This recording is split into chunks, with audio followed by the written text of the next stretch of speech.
Oke, di les kali ini saya akan melanjutkan materi ya, matematika wajib.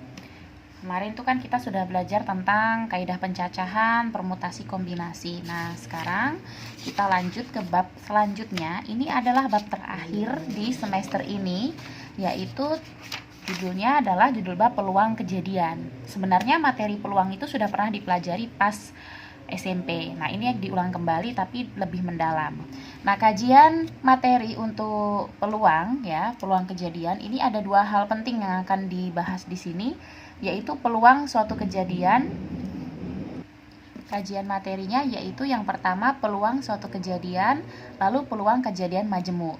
Nah, jadi untuk yang les kali ini kita akan belajar mengenai peluang suatu kejadian. Nah, mencakup apa aja? Mencakup tentang ruang sampel, peluang suatu kejadian, komplement, frekuensi, harapan gitu ya. Jadi kita kali ini akan membahas tentang peluang suatu kejadian. Nah, apa sih yang harus kalian pahami untuk materi ini, untuk peluang suatu kejadian? Yang harus kalian pahami yang pertama mengenai apa itu ruang sampel, titik sampel, percobaan, dan kejadian. Ini sudah pernah waktu SMP ya, mudah-mudahan masih ingat.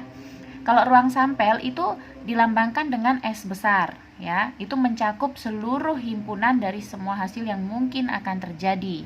Kalau titik sampel itu apa? Titik sampel itu anggota-anggota dari ruang sampel ya, anggota-anggotanya. Kalau titik sampel itu ya biasa simbolnya adalah NS ya, dinyatakan dengan banyaknya anggota. Lalu percobaan itu ya misal dilempar berapa kali kayak gitu. Itu bahasa-bahasa yang sering ditemui di contoh-contoh peluang kejadian ya. Kalau kejadian itu gimana? Nah, contohnya kayak gini. Pada percobaan pelemparan sebuah dadu, nah, kalau pada pelemparan sebuah dadu, ruang sampelnya berapa? 6 dong, karena mata dadu itu ada 6 gitu. Jadi ruang sampelnya 1, 2, 3, 4, 5, 6. Jadi titik sampelnya apa? 1, 2, 3, 4, 5, 6 gitu. Banyaknya titik sampel ada berapa? Ada 6 gitu ya. Kejadian munculnya mata dadu, kejadian tuh gini, yang diminta muncul mata dadu ganjil, atau muncul mata dadu genap, atau muncul mata dadu berjumlah genap, kayak gitu ya. Itu contohnya. Kalau kejadian muncul mata dadu ganjil, berarti kan dilihat dari ruang sampelnya yang ganjil adalah 1, 3, dan 5. Itu sudah pernah. Nah, selanjutnya contoh lagi ya, bagaimana cara menentukan ruang sampel. Nah, caranya begini. Misal, contohnya dua keping koin uang logam dilempar bersamaan. Jadi berapa ruang sampelnya? Nah, logikanya kalau koin itu kan punya dua sisi ya, yaitu sisi gambar dengan sisi angka. Nah, berarti dibikin aja angka gambar untuk koin pertama, yang ini untuk koin kedua. Nah, ruang sampelnya berarti kita tulis S sama dengan ruang sampelnya ya, kita susun titik sampelnya.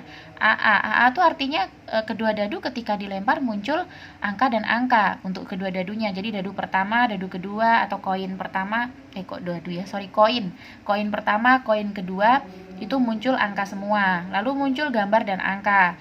Lalu bisa jadi kemungkinannya muncul angka gambar atau dua-duanya gambar-gambar, begitu kan. Jadi dia punya ruang sampel seperti ini. Itu cara menyusunnya dengan tabel. Atau mau dengan pohon faktor juga boleh. Kalau dengan pohon faktor dia seperti ini. Ya, kalau dengan pohon faktor dia seperti ini. Koin pertama itu angka gambar.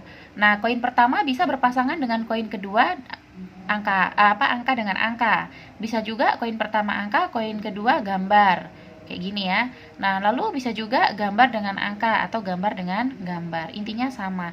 Jadi terserah mau pakai tabel ataupun dengan pohon faktor. Tapi seringnya sih biasanya pakai tabel ya, lebih mudah. Oke, selanjutnya frekuensi relatif ya. Frekuensi relatif suatu kejadian rumusnya ini. Jadi banyaknya muncul kejadian A per banyaknya percobaan yang dilakukan. Kalau peluang suatu kejadian rumusnya ini, NA per NS. NA itu banyaknya NA itu adalah banyaknya anggota A. Kalau NS banyaknya anggota S atau banyaknya ruang sampel. PA itu peluang kejadian A. gitu ya. Nah, terus untuk selanjutnya lagi frekuensi harapan, ini rumusnya ya, bisa yang ini, bisa yang ini, yang dikotak-kotakin. Lalu peluang komplement suatu kejadian. Kalau komplement itu gimana? Bahasa komplement itu biasa bahasa untuk yang kecuali. Jadi komplement itu disimbolkan dengan aksen atau koma di atas atau pangkat C kayak gini. Itu penulisan komplement. Nah, kalau peluang kejadian bukan A. Jadi kalau PA aksen, kalau PA itu kan peluang kejadian A. Kalau PA aksen berarti peluang kejadian yang bukan A. Jadi A aksen atau komplement itu kecuali, yang bukan ya. Jadi kalau A aksen malah justru yang bukan A, begitu. Ya. Jadi seperti ini rumusnya. Nah, kita lanjut aja langsung ke contoh soal supaya lebih mudah dimengerti. Oke, contoh soal yang pertama. Kalian bisa lihat di sini soalnya. Sebuah dadu dan dua uang logam dilempar bersama-sama. Jadi ada satu dadu dan dua uang logam. Itu dilempar bersama. Nah, pertanyaannya tentukan banyaknya titik sampel untuk satu kali pelemparan. Oke, kita langsung jawab aja. Nah, ini kita pakai tabel ya. Dua uang logam dengan satu dadu. Ketika dilempar kan dua uang logam kita udah tahu tuh. Kemungkinannya kan bisa angka-angka. Bisa angka gambar, bisa gambar angka, bisa gambar-gambar kan. Nah, begitupun dadu, kemungkinannya bisa muncul angka 1, 2, 3, 4, 5, dan 6. Nah, ketika dua uang logam dan satu dadu dilempar, kemungkinan muncul pertama kita cocokkan nih. Bisa saja angka-angka dan angka 1. Bisa juga angka-angka dan angka 2. Bisa juga angka gambar. Dadunya angka gambar yang uang logamnya satu angka, satu gambar, lalu dadunya keluar nomor 1 dan seterusnya.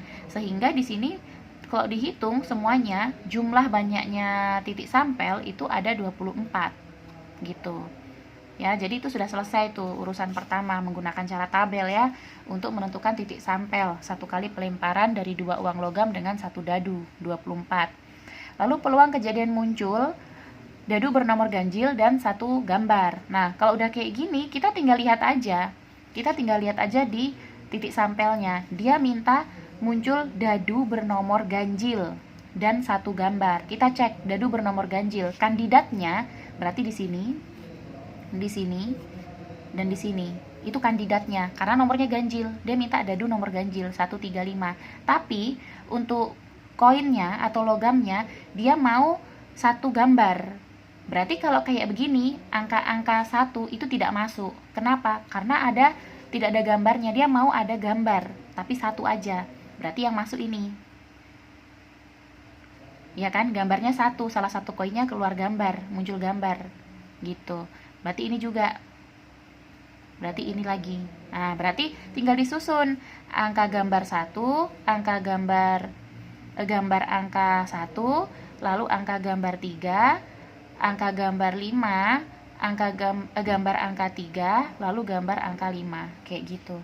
Jadi memang mudah mengerjakan kalau kita berhasil membuat ruang sampel seperti ini. Ya, ini penting banget di peluang, kita harus tahu ruang sampelnya karena kejadian-kejadian yang diminta itu biasa ada di sini, ada di ruang sampel gitu. Nah, kita sudah dapat A adalah kejadian muncul dadu yang diminta tadi, nomor ganjil dan satu gambar. Berarti kita susun. Ada berapa kemungkinannya? Ada 6. Berarti NA 6. Udah kita pakai rumus peluang NA per NS. Banyaknya kejadian 6 per banyaknya semua ruang sampel 24. Disederhanakan sama dengan 1/4. Kalau